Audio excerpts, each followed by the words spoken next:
Does Doctor Strange in the Multiverse of Madness live up to the hype?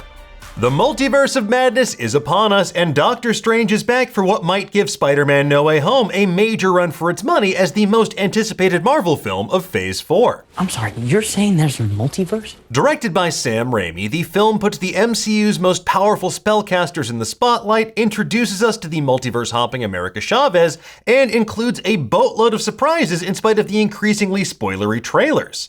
But does Doctor Strange in the Multiverse of Madness actually live up to the hype? We're going to break down what the critics are saying in just a moment. And while we're going to keep things spoiler-free, if you're the kind of weirdly pedantic person who thinks that even mentioning literally anything about a movie is a spoiler, then leave now before you ruin your own day. You okay? Okay, let's get into it, shall we? While the film is sitting at an 82% on Rotten Tomatoes at the time that we filmed this video, it seems like reactions so far have been more divisive than previous Marvel entries. Many critics are hailing Multiverse of Madness as a triumphant return for Sam Raimi, who brings his horror chops to the forefront for the spookiest MCU movie to date. Others are saying that the film's focus on spectacle over substance left them feeling hollow and did a disservice to these characters. So let's begin with Nerdist's own Rosie Knight. In her review on Nerdist.com, she said, "Have you ever wanted to see a Marvel film that brings the chaotic energy of an 80s horror B-movie, Danny Elfman's extremely melodramatic scoring, and the feel of flicking through an action-packed comic book issue? Well, then you're in luck, as with Doctor Strange in the Multiverse of Madness, Sam Raimi delivers one of the most fun and scary MCU movies yet."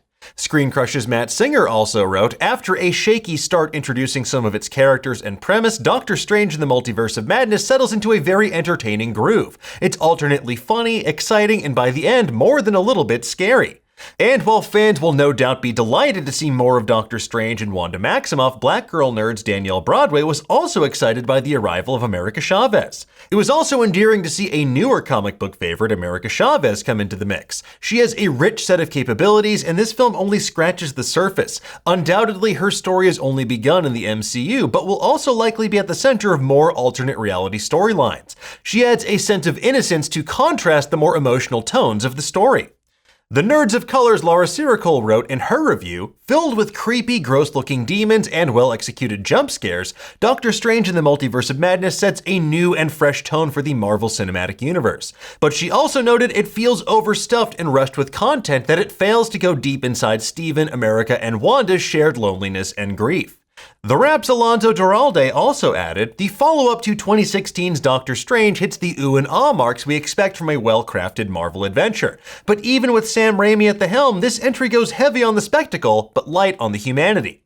Comparing it to previous multiverse movies like Spider-Man No Way Home, IndieWire's David Ehrlich minced very few words. In the shadow of the programmatic corporate wankfest/apologia that was last year's Spider-Man No Way Home, the giddy second half of Raimi's carnivalesque sequel almost hits with the same undead thrill of watching Evil Dead 2 for the first time. The difference between John Watts and Sam Raimi is the difference between Bob Ross and Roy Lichtenstein. Jesus Christ, dude. Okay. Speaking of previous MCU entries though, but why those Kate Sanchez noted, Multiverse of Madness is the first MCU film that relies heavily on viewers having watched Disney Plus series like WandaVision. All of that said, if you haven't done the homework of watching MCU television series, particularly WandaVision, or have knowledge of large Scarlet Witch story arcs, the chance of being lost is extremely large, making this film less newcomer-friendly than others in the last few years, but more importantly, this is the first film that requires you to watch a series in order to be in the know, or at the very least to get the most emotional bang for your buck. And RogerEbert.com's Brian Tallarico derided how this film is so beholden to previous MCU entries and setting up the next ones that it sacrificed meaningful characterization and an identity of its own. By the time that Doctor Strange in the Multiverse of Madness was pulling out the universe-bending scenes that will probably be spoiled by Friday afternoon, I started to wonder if there's a breaking point to these CGI orgies that serve so many other properties they forget to be interesting on their own. As for what you can expect, Nerdist's Rosie Knight also cautioned that the film may not be for everyone, depending on what you want out of a Marvel movie. Your enjoyment of this one will likely be defined by two things: how much you like Raimi and how comic booky you like your comic book movies. If you're a grim and gritty lover, perhaps the brutal horror will sway you, though you may find the comedy harder to swallow. But if you've dreamed of diving into a live-action issue of EC Comics or Doctor Strange, then get ready for a new fave. And Empire's Dan Jolin echoed that sentiment, saying, "The Multiverse of Madness is noisy, frantic, and at times a little messy, but it's never less than entertaining. The MCU faithful will cheer its numerous callbacks, Raimi heads will groove on its Raiminess, and we suspect even those bewildered, unprimed viewers will at least appreciate the way it 100% lives up to its title."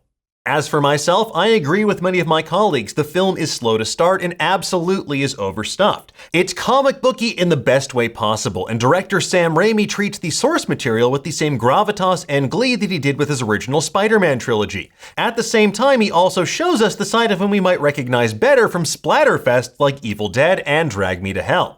And while the film relies on magical MacGuffins more than a meaningful examination of Wanda's trauma, especially post-WandaVision, it does a fantastic job at establishing some major new power players in the MCU. And it also sets up some seismic events that will have serious ramifications, or Raimifications, on this shared universe's future. Now, all in all, I had an absolute blast watching Doctor Strange in the Multiverse of Madness, and there were more than a few moments where I audibly said, "Oh, to my colleagues next to me in the theater." There is a lot to love about this film, but as with any MCU entry, your mileage may vary.